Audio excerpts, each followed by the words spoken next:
whoa. Let's get rid of this. This is old. You know what? We don't need this. Start the new one.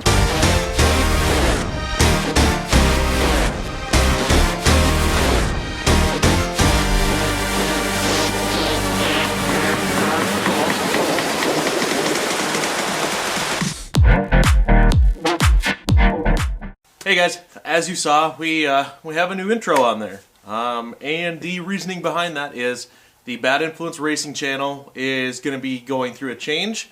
We will now be known as Bad Influence Garage. The reasoning behind this is we have a lot of other cars that we want to show on the channel, and when we are branded as the Bad Influence Racing channel, it's kind of a little bit more just on our race car, the Bad Influence Camaro.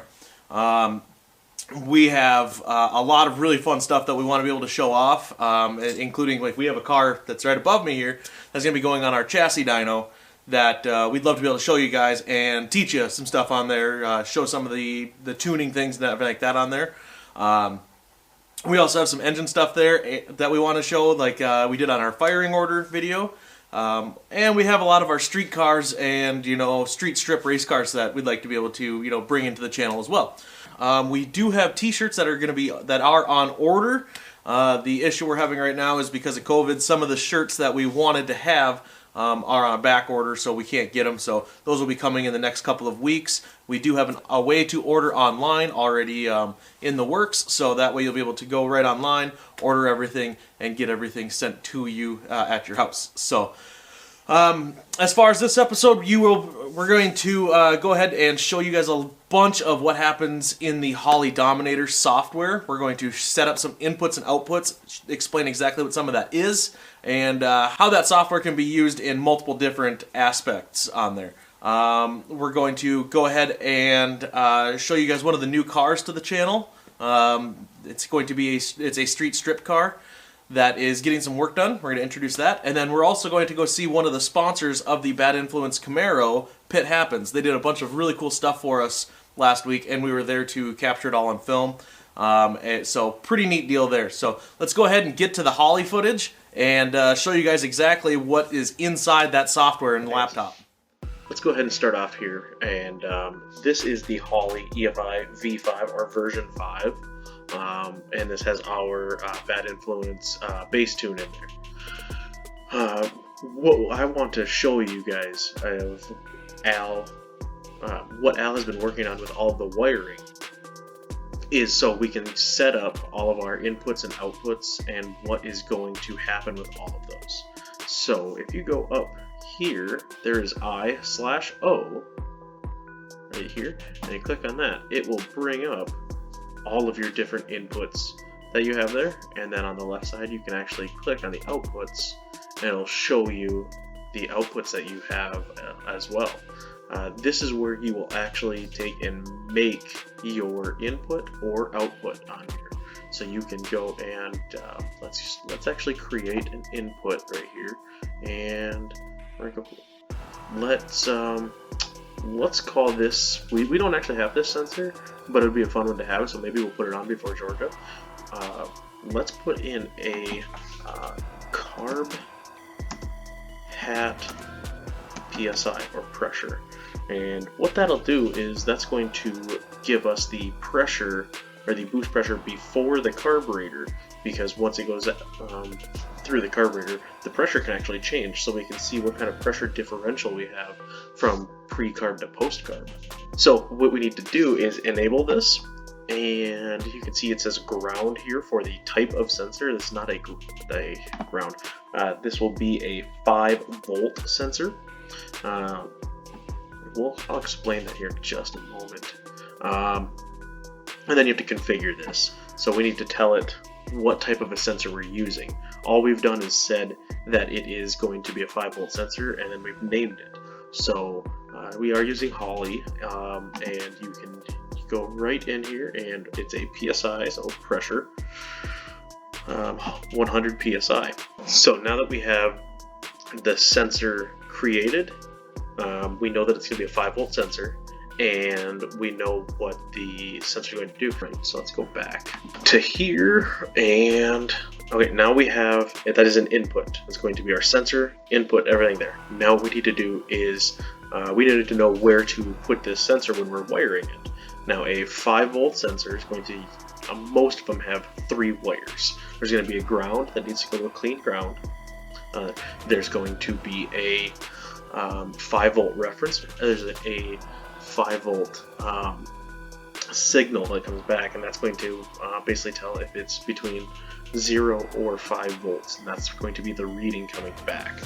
Now we'll go up to pin map here, and up at the top you can see we have our unassigned inputs. We have a number 5 here and carb hat PSI. So that is telling us it's a 5-volt sensor, and what we have named and made that. What we need to do is look for a 5-volt input that is open. We will go to connector J1 right here, and then if you look over to pin A4, we can see that it is a it'll do 5-volt. So we will take our carb hat pressure and put it to the 5-volt input. Now you would go and look on your wiring for the connector J1, the pin A4, and the signal coming back from the sensor would then get pinned into that. Alright guys, so we are in the car. Al has what we thought or think is most of the wiring done, but we see that we're changing things around because we both had a different mindset of how some of this worked. So we're getting everything corrected in here. But the one thing that we do have that we just set up is, and before I say anything else, we have to give a huge thank you to Steve Keen. He does a lot of LS cars and a lot of Dominator and Holley tuning. And when it comes to setting up the Dominator, I just said, you know what, I'm going to let him set it up. I sent him all of the info that he had asked for and any of the other stuff that we have, like what we're going to run, and he got everything set up for a bass tune, sent it to us, and now we're just configuring all of our own personal stuff on there. But Steven saved us an immense amount of time on there, and everything he's set up has been spot on, minus, we had to change one thing from positive to negative in there, which is very easy to do. But what we do have right now is our bump and creep feature all set up on here. So I'm going to go ahead and set it up a couple of different ways and kind of show you guys exactly what happens when we do this. So right now we are set up with it very aggressive. Would you say it's aggressive, Al? Shake your filling out. Shake your fillings out. So we're going to go on in here, or actually like this. We're going to set this right here. And if we grab this and grab the button, it's very loud. Extremely loud on there, and that's because we've turned the frequencies around and everything on there. So we're gonna go ahead and shut the ignition off here like this. We're gonna move this around so I can hold this right here. Okay, so we're gonna go into our basic I/O right here, and then we're gonna go into staging, and now we have it set on duty cycle. We have our duty cycle for the solenoid itself and the frequency, and then how long when you hold the button. So if we take the frequency and we turn it down to 18, but let's turn our duty cycle up to say 50%. Okay, let's save this in here. We're going to turn on the ignition, and then we go to USB link. We're going to send what we changed to the ECU. That's just saying cycle your ignition before you do anything. So cycle. Okay, let's go ahead and we'll grab this again, and we'll grab the trans brake, and now we're gonna go ahead. Hey, I'll go ahead and hold this down there so they can kind of hear exactly the difference on that. You bet. Here, we're gonna grab the trans brake solenoid, nice and loud, and then when we grab this, much quieter on there. That's what you're able to do with the Holley. This took a couple of different relays, and we did have to use a solid state relay And that's because when you're going to try to pulse width modulate that, you want everything in there where it's able to do that, where a regular relay has everything that's moving, it's clicking on there, and we don't want that on there, so you go with the solid state. Hey guys, we are out at Pit Happens Catering. They do specialty meats, barbecue, all kinds of really fun stuff, sides, everything, and they're actually, in fact, I think they're right up there, award-winning barbecue. This is Adam Peterson. He's the, you're the official owner of Pit Happens? Pit master of Pit Happens Catering. The pit master, I like that on there. So we're out here, they're actually catering our Christmas party, and we're out here, it's actually the day before the Christmas party, and we're gonna rub on some meat on there. So Adam, why don't you go ahead and tell everybody here, what all are we making? So we're gonna do some pork wings, which are the pork shanks off the pig, and we make them into like little tiny wings, almost like chicken wings, which are like the new thing. It's like awesome.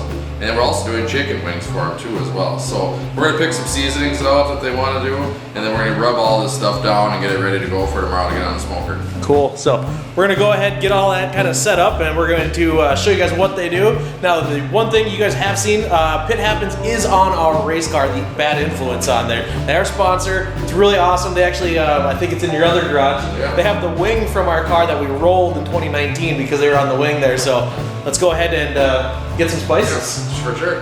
So we got the meat out, and off camera we just took and we did a little bit of a coating with some very secretive special sauce there. So we didn't want to give away all of their secrets on that, but Adam's going to go ahead and kind of do all the stuff here. Yeah. I'm going to be behind the camera because Adam has his mask on and he's going to be doing his stuff there to make sure that he's staying within protocols.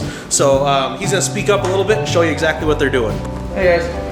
So what we did here is we have our pig wings here, and we use our very own homemade mustard sauce. What we do with this mustard sauce is it really adheres the seasoning to the meat. So what we're going to do is start with our rib rub here. And now this is all ancient seasonings, but if I told anyone it'd be too award-winning to give out information like this. So we just start off with a little bit. I mean, it's a pretty good dusting. These are pretty thick pig wings. We're a little more deep, more than ribs, and this is what we call our rib final. And this is more or less just gives it a really cool red color when they're done smoking. Then you're just gonna give them kind of like just a rub-a-dub-dub and give them a good toss in here. Let them kind of all hang out together. They're all buddies, you know. They're not social distancing. They're all okay.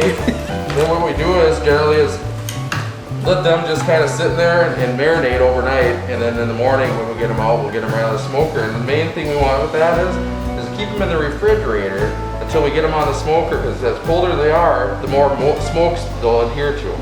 Okay. Yeah. So now we know that what you put on there is a kind of a mustard style sauce on there, and that's to basically make everything adhere to it and stick better. Correct. Okay, so like if somebody, say at the racetrack, guys, and you could use just a normal yellow mustard. I mean, you don't have to make it any different. So I mean, you could use a normal yellow mustard and maybe mix it with your sweet Baby Ray's hot barbecue sauce type of a deal, and mix it on there to get your seasoning to stick. And don't be afraid if you don't like mustard, it won't taste like mustard. Okay, there you go. But this is something you guys could do right at the racetrack, and then you can throw it on. We'll show you the grill and everything that he has. You can do this at the racetrack and then have pig wings and chicken wings at the end of the night after racing. That'd be a heck of a great one on there. Or you can always call Pit Happens and order it ahead of time. Yeah, we'll drop it off, take all the hard work out. There you go. Well, we're gonna go ahead and get all the pig wings done, and then we're gonna go to the chicken wings over here. Has the same sauce on there, but it's got a little bit different spices on there, as you can see. Chicken salt and hickory rub, and our very own chicken rub as well. The chicken salt really gives it that really down south flavoring, like almost like I'd say better than KFC. Better than KFC. That was my first job. Was KFC. Yeah. Awesome. The Colonel never gave me his secret recipe. If you do anything else, you could do it. All right, well, I'm going over here. All right, guys, I gotta go put my mask on. I gotta get to work. All right, we're in where the magic happens, aren't we? This is where all the trouble is. Actually, you call this is the smokehouse. Yeah. Okay. The place we go to get away from everyone. There you go. Anyway, this is the Myramix and H2O smoker. This is all made of military grade stainless steel.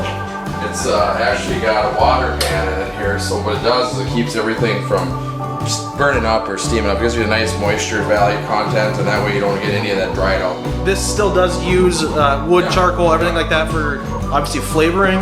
Yeah, it's cooking too, you know, and the main thing is the furnace is on it just for backup. That way if we're outside or it's really cold out, which it happens to be this like 90% of the time, we're able to maintain temp. That's well, the joys of being in northern Minnesota. Yeah, I think it's like 38 degrees outside right now, and we're over here like, hey, yeah, let's do some barbecue. Yeah, we're in t-shirts and stuff, no big deal.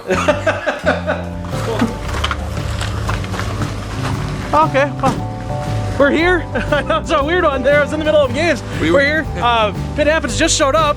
This is pretty cool. You know, this is gonna be the catering wagon. The catering wagon. This thing is awesome. It's all about, BFGs. It's all about classic vehicles. You know, nothing like a 1994 catering wagon. That is awesome. And so you guys got all of the cooking done after we did all the stuff last night. Yeah. We were at it all day and made a wild rice soup, smoked chicken in it.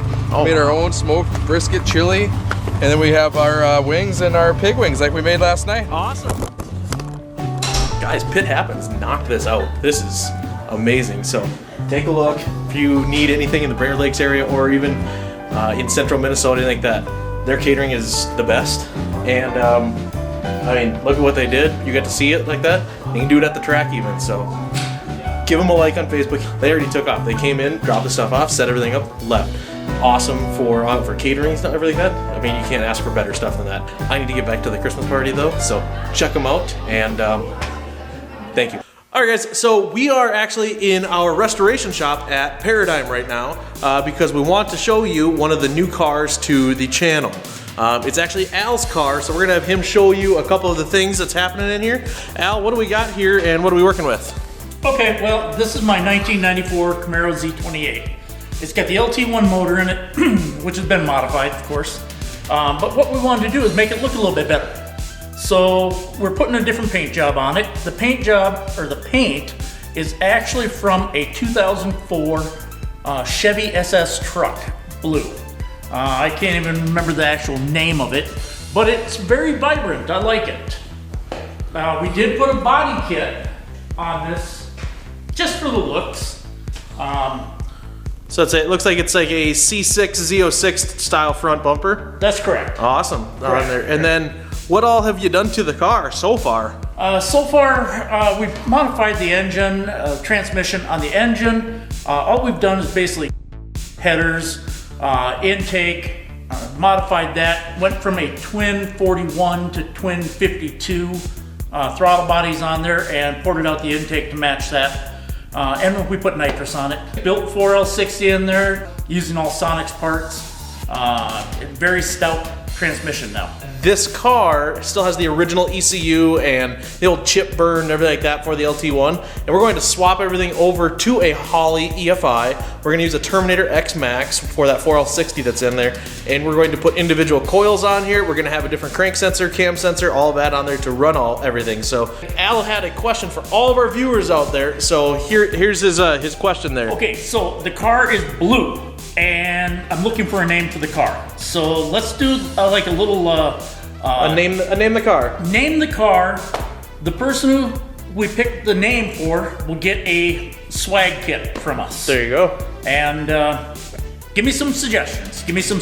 What we'll do is we'll get you one of the new Bad Influence Garage t-shirts when those things come in that I was just earlier talking about. So, all right, guys, comment below what he should be naming the Camaro. Well, I just want to say thank you all for watching, seeing everything new. Thanks for supporting us as we've changed to the Bad Influence Garage. I just can't thank you guys enough. We've grown so much and so quick, we're still growing, and it's all because of you guys, you know, throwing out the shares and the comments, everything like that. So please continue, like, share, subscribe, comment, everything like that. I do absolutely love it.